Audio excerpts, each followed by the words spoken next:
আসসালামু আলাইকুম বন্ধুরা, কেমন আছেন? আমি ভালো আছি আলহামদুলিল্লাহ। আজকে অনেকদিন পর একটা ভিডিও নিয়ে আসলাম। এই যে এটা হচ্ছে খাসির মগজ। তো বন্ধুরা, আমি যেভাবে মগজটা রান্না করব, একটু ভাতের চাল বেশি করে দিন, এক মুঠ ভাত বেশি করে খাবেন, বুঝছেন?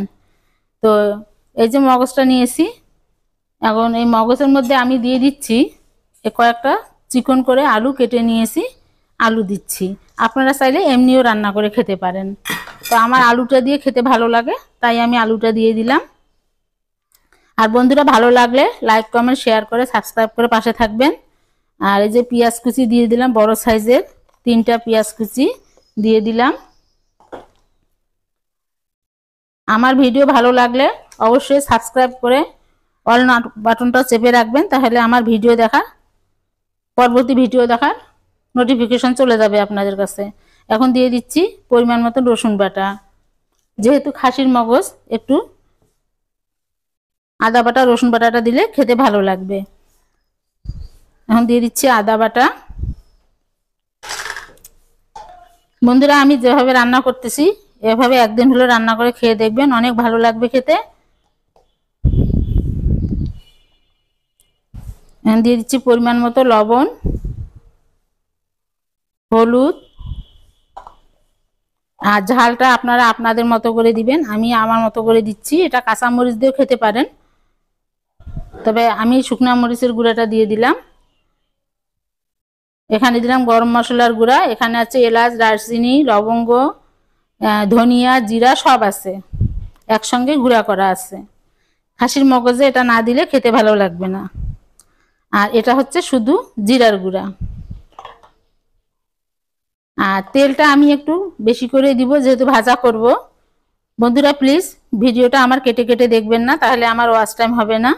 যারা আমাকে ভালোবাসেন তারা অবশ্যই আমার ভিডিওটা ফুল দেখার চেষ্টা করবেন। এখন সম্পূর্ণ উপকরণগুলো আমি সুন্দর করে হাত দিয়ে মেখে নিব।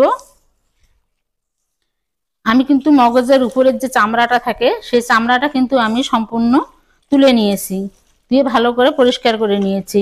আপনারাও মগজের চামড়াটা প্রথমে উপরের চামড়াটা তুলে, ভিতরে কিন্তু অনেক রক্ত থাকে, সেটা ভালো করে তুলে নেওয়ার চেষ্টা করবেন। তাহলে দেখবেন যে খেতে ভালো লাগবে, খাসির মগজের গন্ধটা আর থাকবে না।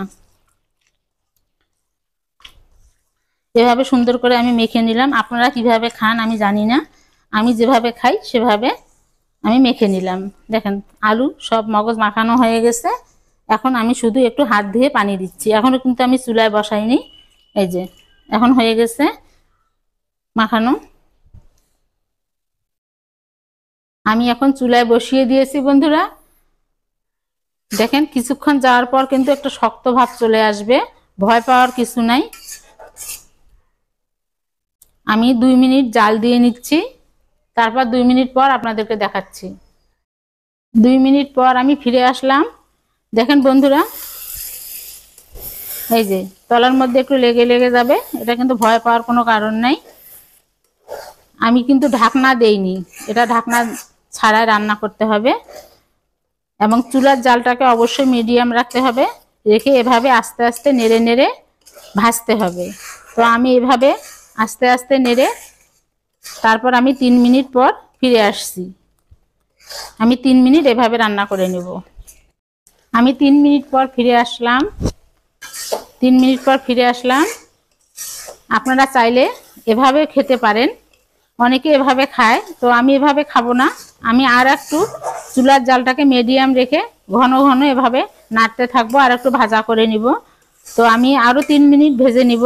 তো 3 মিনিট পর আবার ফিরে আসছি। আমি 3 মিনিট পর ফিরে আসলাম।